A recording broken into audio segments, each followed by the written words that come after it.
This is gonna be the title is Am I the Asshole for Blowing Up at My Mom? Me, 18, non-binary, they them, and my mom, 53, female, have always had a rocky relationship. From 2015 to 2021, I was 9 to 15 at the time. She was completing a part-time master's program while working full-time. She was basically never home, and my dad became our primary caregiver. She even skipped family outings to write her thesis, which led me to bond more with my dad than with her. While I'm incredibly proud of her for getting her master's, it felt like she chose her education over our relationship. People around me thought she was dead because she was never present. When I was honest with her about my feelings, she'd get overwhelmed and blow up at me. She never really got to know me beyond age 9 and still sees me as the little girl that I was. It became even more difficult when I came out as non binary. She supports me, but she only sees things from her perspective, leading to a lot of verbal fights. For instance, my periods are terrible, causing depression and heavy cramps, but she didn't understand and called me dramatic because her experience was different. Similarly, I used to hate my larger breasts and I wanted a binder, but she couldn't understand my feelings since she's always wanted bigger breasts herself. This continued until my dad sat her down. Despite these challenges, our relationship has improved over the last year. We've gone on a trip together, and she's been more understanding and respectful of my boundaries. However, a recent incident caused a major fight. A few weeks ago, I found out that my extremely Catholic grandma, my mom's mom, had stopped putting money into a savings account that she made for me when I was born. I discovered this when I finally accessed the account at 18 and saw that my younger brother had more money than me, indicating that she stopped contributing around the time that I came out. This hurt deeply because despite her disapproval of my identity, I thought we were very close. When I told my mom, she called me shallow. I tried to explain it wasn't about the money, but about grandma not accepting me. This led to a fight, and I stormed out.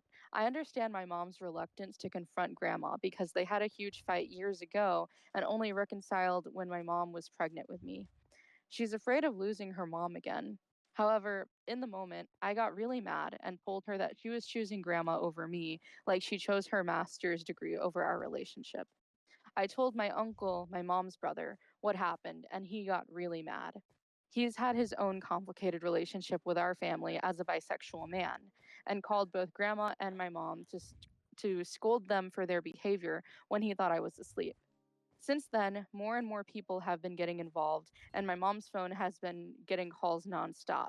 I understand that my grandma is old and set in her ways, but it still really hurt that she doesn't accept me. And on top of that, it hurt that my mom made me feel guilty for being sad and upset. I think my words may have ruined our relationship, but I don't really know anymore. Am I the asshole?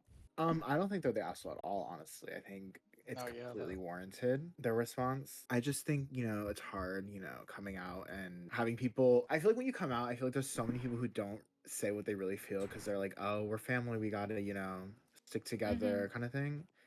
But then they do shit like that where it's like underhanded to get their point across that they don't really vibe with, yeah. you know, or they're not comfortable with it. So I definitely don't think they're the asshole. I mean, like it's like sounded like a build up, and like it sounds like multiple people have talked to their mom, and like their mom just was not getting it. And sometimes you just need to kind of blow up on someone for them to really like get the point across. Yeah. No, I think that's valid. I definitely don't think they're the asshole for like any of that, because like I think it's kind of wild to be like dismissed for just being like, hey, I noticed this was happening. I think this just means they don't accept me. Like, that's cool. And then they're like, no, that wasn't the case at all. Like, what do you mean that's not? Why else would that be like that? You know, it wasn't over like the money quantity, but just like the fact that like there's like a time sequence where support was starting to be like withheld. Yeah, 100%. I feel like it's just wrong to judge somebody in general over that though. Like coming out is hard enough alone, but not being supported is also just a really shitty thing to happen. No, for sure. I also just thought it was I don't like the misunderstanding that happened where the mom was like, "You're being really shallow about this money situation," and they're just like, "No, this isn't about the money. It's about like she would be putting money into this account if I had stayed in the closet. You know what I mean? Or if I had like Yeah. been different." Yeah. No, literally. Like it definitely didn't give vibes of like saying like, "Oh, I'm entitled to this money." It was very much like it hurts me that like, she would be doing this if I were different. Yeah. Mhm. Unanimous decision, not the asshole. Yes, I think so. Am I the asshole for refusing to go in another room so my fiance and the baby could sleep alone? My fiance Jen, 29 female, just gave birth to our daughter 2 months ago. She strictly breastfeeds, so as you can imagine, she gets far less sleep than I do. During the day, I help with changing or holding her, but all feedings are up to Jen. The baby outright refuses the bottle. We have tried several times, but ultimately we are both okay with this. Anyways, I'm kind of an independent startup video game developer. I did make one video game 2 years ago, but honestly, it wasn't that great. So while I do get revenue from it, it's definitely not much or even a livable wage. This time around, however, I'm working with 4 other people and the game is turning out great. I also work a 9 to 5, but after getting home, having dinner with my fiance, and looking after the baby for a while, I jump on and work on the game. For the past 2 to 3 months, 2 to 3 nights, I've been up till 1 to 2 a.m. working on the game and I have been ultra tired. I snore like a maniac when I'm tired. It's super embarrassing because I truly sound like a Mack truck. But yesterday, the baby had her 2 month shot, and she's so fussy. Cried way more than normal. It was super hard for my fiance to get her to sleep. I finally went to bed around 2 a.m., and my fiance immediately asked me to go sleep on the couch so I wouldn't wake the baby with my snoring. I said no. I was so tired, and the couch is not comfortable at all. I had to work early, and I wanted to sleep. She didn't fight it, but she called me a fucking prick and walked out of the room with the baby. I woke up this morning to the baby in the crib in the nursery, and my fiance is asleep on the floor with no pillows or blankets, and she still won't talk to me. Am I the asshole? I'm gonna go with yes. Just because Yeah, to be honest, yeah. I think, you know, like obviously his like fiance or is having a lot less sleep happening in general. And it's just like she kind of needs to get it when she can. I don't think it'd be too bad to like take a compromise quickly and just like kind of get up then and just go in a different room and sleep quick. Yeah. And I kind of hate the notion that like his wife isn't working just because she's like taking care of the kid. Like his wife is probably doing like a lot more work. No offense to this No, man. for sure. I Than No, what because he's she's probably doing. doing a million different things every day. To me, she So I'm like, thinking more of I think it's more of the, oh well, I don't want to go sleep in the on the couch because it's uncomfortable. But also he's like, oh, I'm just like, I was deadly tired that night and just mhm. wanted to get to sleep. I'm just like, dude, I mean, As if I his don't like give a fiance shit. isn't tired from getting less sleep, and he No, for admits that sure. I earlier mean, in the post. So it's like, why are you not compromising at all? well, Like, yeah, what but is even wrong with then, you? like, I feel like if you're that tired, you should be able to fall asleep anywhere. Like, you know, if even if it's Hmm. uncomfortable, because like, Yeah, I would. like it's so weird to me that he's just like, yeah, I'm tired from working, as if his like wife isn't taking care of their kid and like, or fiance, sorry, isn't taking care of their kid and like doing all this work, and he's just like, but I need my sleep. Like, no, for real. it's so weird. If I feel like Totally if asshole. No, definitely, definitely. It's one of those situations where they might benefit from like just putting a twin bed in the baby room or somewhere else just so that if Yeah. either one of them wants to sleep separately, like they can do that, but it's Yeah. just seems like a lot. Hmm. No, for sure. Yeah. Divorce. more Literally. than the asshole. Divorce. Goodbye.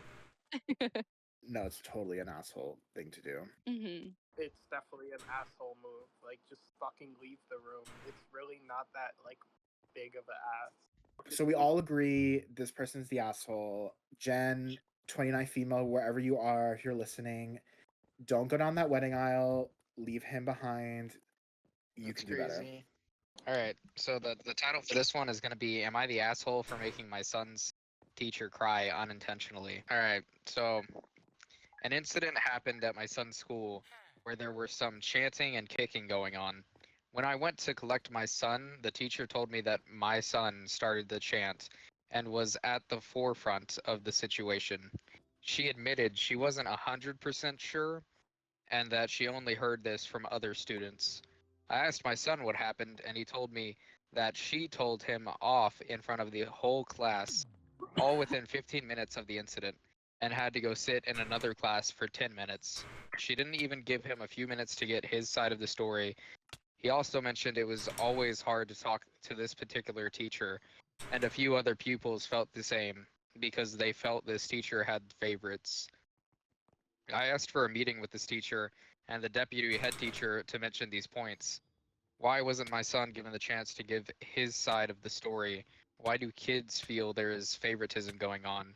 As soon as I mentioned favoritism, the teacher started crying and couldn't carry on with the call and had to carry on with the deputy only. I feel so bad, like really, really bad.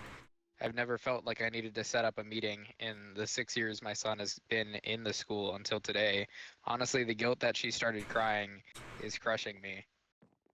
And then edit. The incident was between two year groups playing tag. When the game was done, the older year started chanting, "Kick the 4-year-olds out." Apparently, the chanting was loud, and there were some students who physically kicked the 4-year-olds. My son admits to chanting really loudly, but is adamant he didn't start the chant. When the teacher told me what happened, she made it out like it was all of my son who instigated it and led the entire situation. When I asked my son about it, he said that he chanted but didn't start it. He told me that as soon as the break was over, the teacher came into the class and asked him if he did it. When he said no, she straight up said, "I don't believe you," and walked out. All within 15 minutes of the incident. She managed to gather enough information to say it was him who led the whole thing. I am not the type of parent who thinks my son is an angel. In fact, he was grounded for the weekend for chanting and I made him do some hard labor by his dad. During the meeting, I found out the teacher investigated this further and found the boys who did the physical kicking and had consequences. If she had told me this before, I wouldn't have felt the need to have this meeting. However, I do feel like I needed to question her about my son whenever he wasn't even given the chance to talk. She managed to ask half the school what happened, but couldn't spend 5 minutes with my son to ask him the side of the story. Whether he was right or wrong, he should have been given the respect and decency for his side of the story. And finally, in the meeting, I did mention that even if the favoritism isn't intentional, there are pupils who think there is, and as a result, feel like it's hard to talk to the teacher because of it. The teacher prides herself on being fair and fun, and students love her. And gosh, even I had loved her at some point because we never really had a problem with her.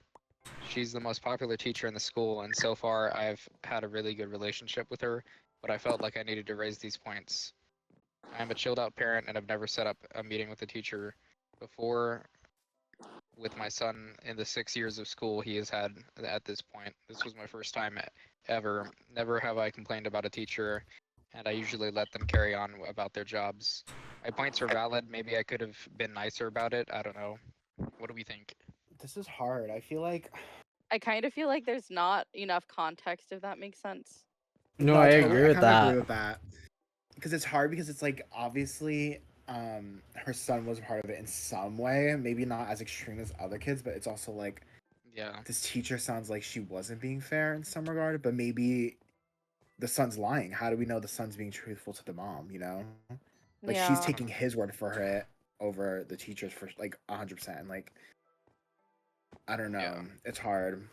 I I feel mean, like it's maybe it's neither hard. are the asshole. Yeah. Maybe I her feel like son's it. the asshole. No, I'm joking. No, I don't know. It's hard. Yeah. I don't know. He said that like she said that apparently the teacher, what's it called, had like confessed to like not really giving her son time to talk. Mhm. So I mean, there was that instance, and I guess that could be seen as like the asshole part, but also I feel like this was a bit overplayed out because eventually, the real culprits were found. And Yeah. that it all happened. Yeah. It seems like it was just an overreaction on the parents' part, and Mhm. then kind of escalated. So As I said, how did the Yeah. Go on, Devin? Oh, I was just gonna say, like, he mentions how the teacher has favoritism and that other students feel that way, but he never really clarifies how he has that information, I feel like. yeah, Yeah. No, you're right. I was also gonna say like I feel like just like the questions they asked wouldn't have like started the teacher like from crying. So I'm kind of just like how did you like actually like talk about this? Like yeah, I don't know. I think honestly, maybe really truly neither are the asshole, but leaning more towards the teacher on the low, but like not fully. We need more context, you know. yeah. Yeah. No, I agree with that. Unanimous, unsure.